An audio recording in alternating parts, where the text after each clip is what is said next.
यशोदा,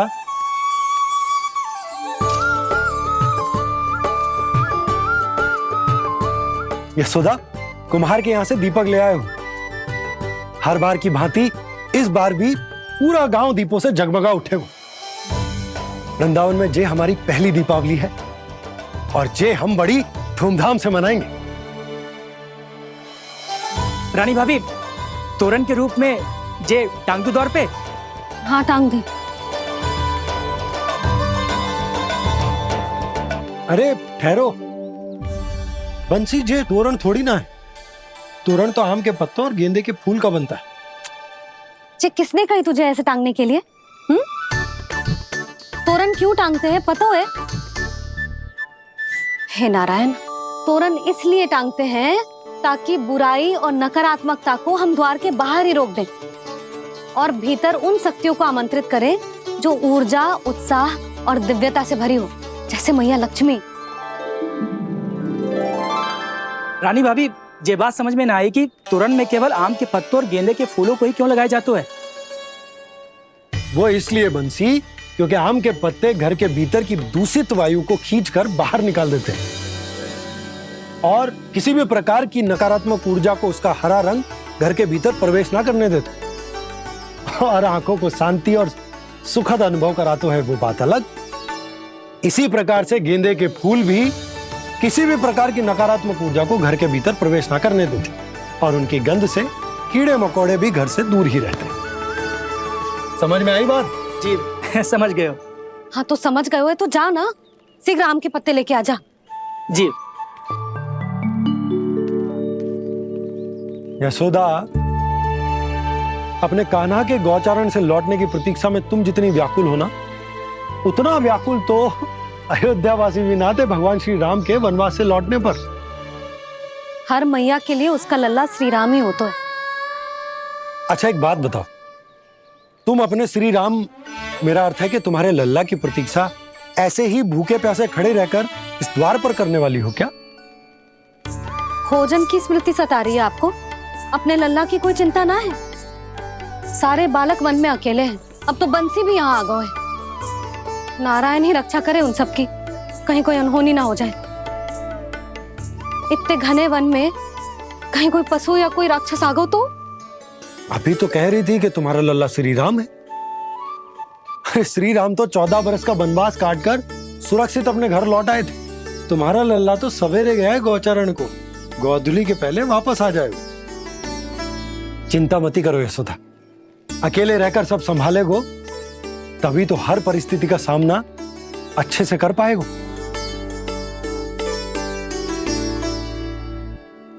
कान्हा,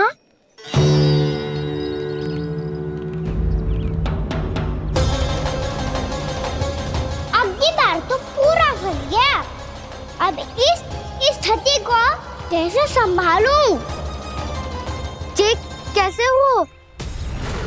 जी वच तो हमारो ना है। जी वच तो है ही ना। जी तो एक बहुत भयानक राक्षस लग रहा है। राक्षस? सच्ची बता कान्हा, जे तूने तो ना कियो? है जा कान्हा, हम घर लौट जाएंगे। अब पहरा देने की मेरी बारी है। आप जाओ और विश्राम करो। वन में आने से लेकर अब तक जो भी हुआ है सब तुम्हारी योजना का ही भाग है और अब ये भी तुमने ही किया है ना कान्हा? मुझे आप नहीं पहचानोगे तो और कौन पहचानेगा दाऊ? पर अब समझ ही गए हो तो बस देखते ही मत रहो, सईठा भी करो, स्मरण करो क्या है मेरा सत्य। स्मरण करो? मैं कौन? बोल कान्हा, सत्य बता।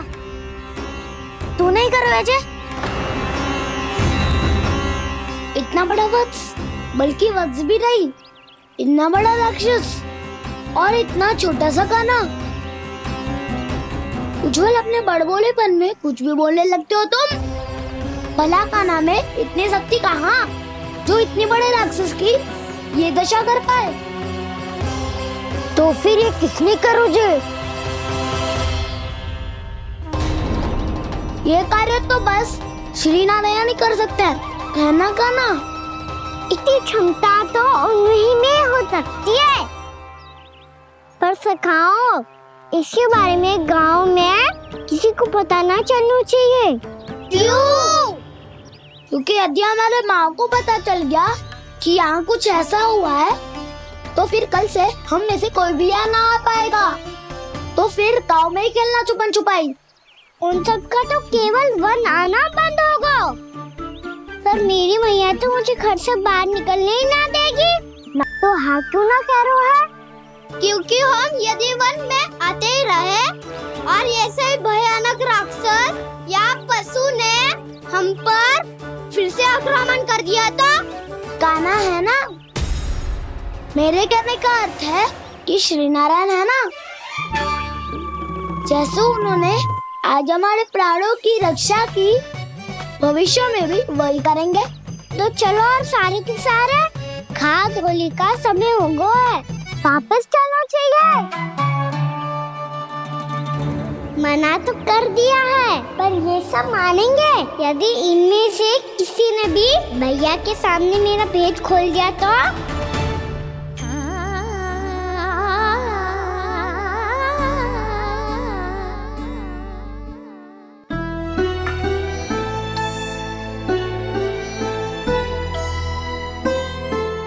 यशोदा, आओ कछु खा लो। मैं अब और प्रतीक्षा ना कर सकती, मैं जा रही हूँ। भूखी जाओगी? हाँ।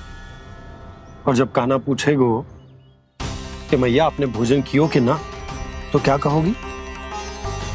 जब उसे पता चलेगो कि उसकी प्यारी मैया उसके बिना भोजन ही ना करती, तो वो स्वयं भी भोजन ना करेगो, पूरे दिन भूखा रहेगो। यही चाहती हो तुम? कान्हा के लिए भोजन कर लो, फिर मैं स्वयं लेकर चलूंगा तुम्हें कान्हा के पास।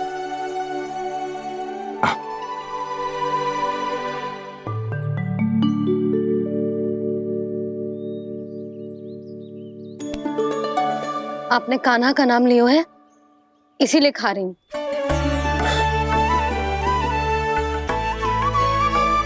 चलो। हमने तो वापस न लौटने का वचन दिया था अपने लल्ला को। मैं तो मैया हूँ, ममता में आके अपना वचन भूल जाती हूँ, पर गोपराज तो अपने वचन के पक्के हैं। जे इतनी शीघ्र कैसे तैयार हो गए?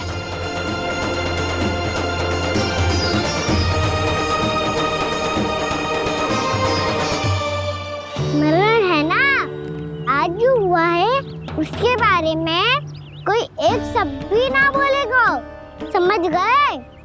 हम तो समझ गए कान्हा, और हम बताएंगे भी ना। पर इसकी मृत्यु देखकर क्या करें? यदि किसी गांव वाले ने देख लिया तो हमें तो बताने की आवश्यकता ही ना पड़ेगा। चिंता मत करो, श्री नारायण सब संभाल लेंगे। ये जहाँ से आया है वही पहुँचा देंगे इसे। वाह दाऊ, क्या सुझाव दिया है आपने?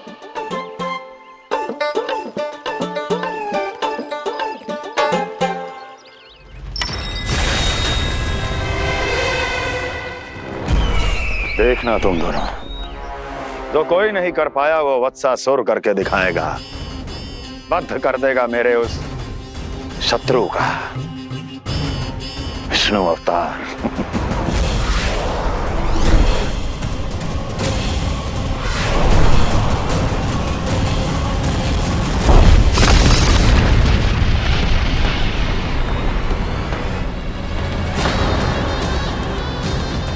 वत्सासुर! वत्सासुर! कैसे मारा उस विष्णु अवतार ने गौवंश को? तुमने वत्स का अर्थात गौवंश के जीव का वध किया है कान्हा? नहीं दाऊ, मैंने तो राक्षस वत्सासुर को मोक्ष किया है। अपने कर्मों को घुमा फिरा के सही सिद्ध मत करो कान्हा। मेरी बात सुनो, मैं दाऊ हूँ तुम्हारा। वो जो भी था था तो गौवंश से ही ना। तुमसे उसकी हत्या हुई है और तुम्हें इसका प्रायश्चित करना ही चाहिए। ऐसे करूं? था, पर था तो गोवन से ही ना। तुमसे उसकी हत्या हुई है और तुम्हें इसका प्रायश्चित करना ही चाहिए।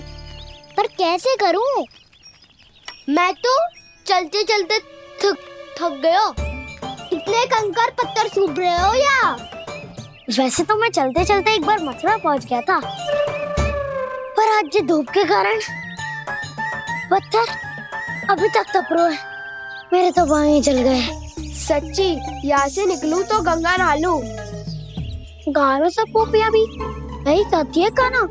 हाँ नौ मैया भी कहती है, तू बड़ा हो जाए तो मैं गंगा नहा लूं, तू चरण व्रत कब करे तो मैं गंगा नहा लूं, अच्छे से भोजन करना आरंभ कर दे तो मैं गंगा नहा लूं। हाँ, माँ भी बात बात पर ऐसा ही कहती है।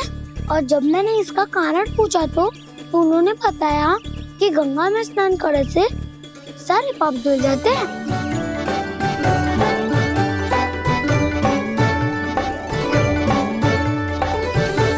सुनो गोपालक सुनो, ये सूखा सूखा मार्ग छोड़ो, यमुना जी के किनारे किनारे होके चलते हैं, बहुत आनंद आएगा। काना, मैं गंगा की बात कर रहा था, यमुना की नहीं। तो आप चलिए तो सही।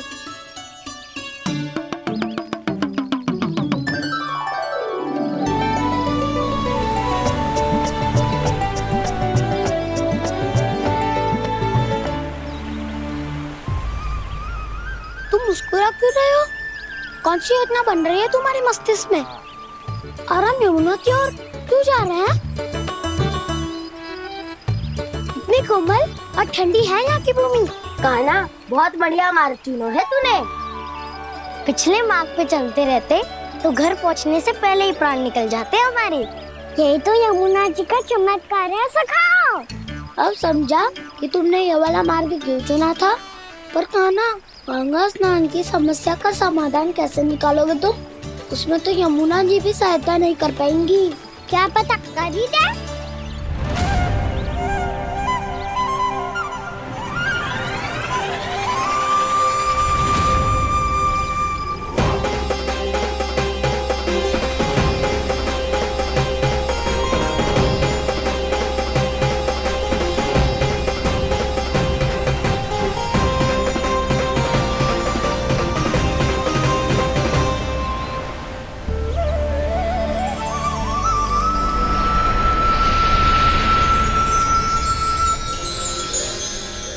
देवी यमुना, आज आपकी लहरों में अलग ही उत्साह है। बहुत प्रसन्न लग रही है आज। प्रणाम देवी गंगा।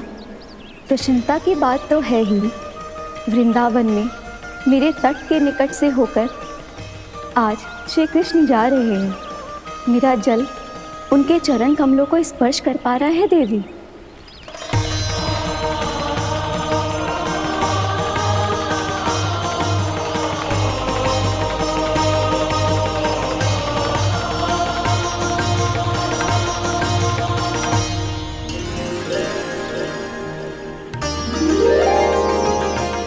बस यही सोच सोचकर मेरा एक एक मूल हर्षित हो रहा है देवी। आप कितने सौभाग्यशाली है देवी। प्रभु विष्णु के अवतार श्री कृष्ण के चरण कमलों का स्पर्श, उनका वंदन कर सकती है आप, उनकी लीलाएं देख सकती है, नित्य ही उनके दर्शनों का पुण्य प्रताप प्राप्त कर सकती है। किसी तरह आपके जैसा सौभाग्य मुझे मिल पाता तो धन्य हो जाती मैं। तथास्तु। किसी इच्छा पूरी करने का वरदान दे रहे हो काना? चिंता मत करो दाऊ। अब गंगा जी वृंदावन पधारने वाली है। पर ये कैसे संभव है? यदि श्री कृष्ण चाहे तो सब कुछ संभव है देवी। तो फिर मैं उस क्षण की प्रतीक्षा करूंगी जब प्रभु के दर्शन मुझे भी प्राप्त होंगे। अब हर क्षण मेरे अधरों पर एक ही प्रार्थना होगी कि वो क्षण शीघ्र आए।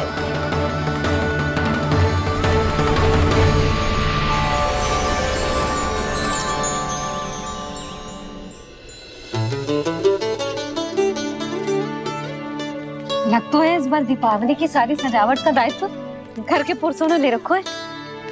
रुको जी, सुनो, आपने तो कान्हा को वचन दिया था ना कि अब हम पीछे पीछे उसके साथ वन में ना जाएंगे। फिर क्यों ले जा रहे हो मुझे? कहीं कान्हा फिर से क्रोधित होगा तो? और आप अपना वचन तोड़ोगे? किसने कही मैं तुम्हें वन ले जा रहा हूँ? हैं?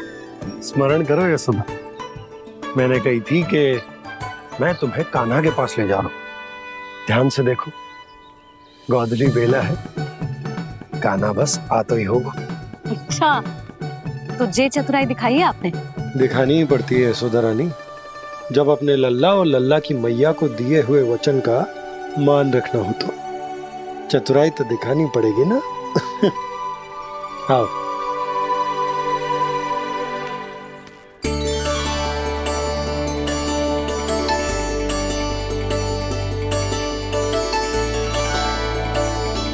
तो अपने अपने पतियों को काम सौंप कर सब यहाँ आ गई है। इसी को तो ममता कहते हैं नंद जी। दीपावली जैसे त्योहार की व्यवस्था छोड़कर सब अपने लल्ला की प्रतीक्षा में हैं। जे आगे सारे बालक। मैया,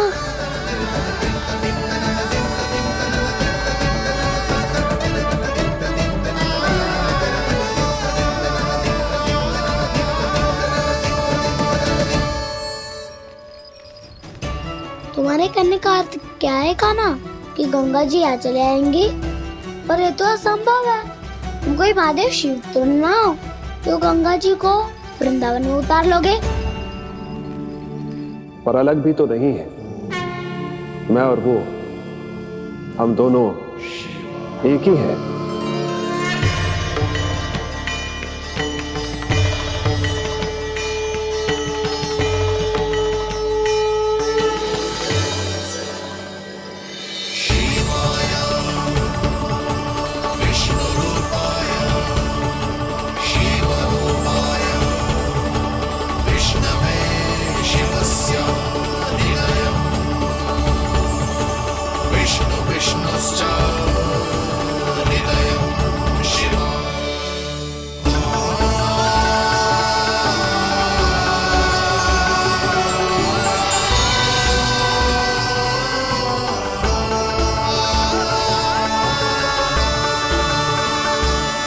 ये क्या देख रहा हूं मैं?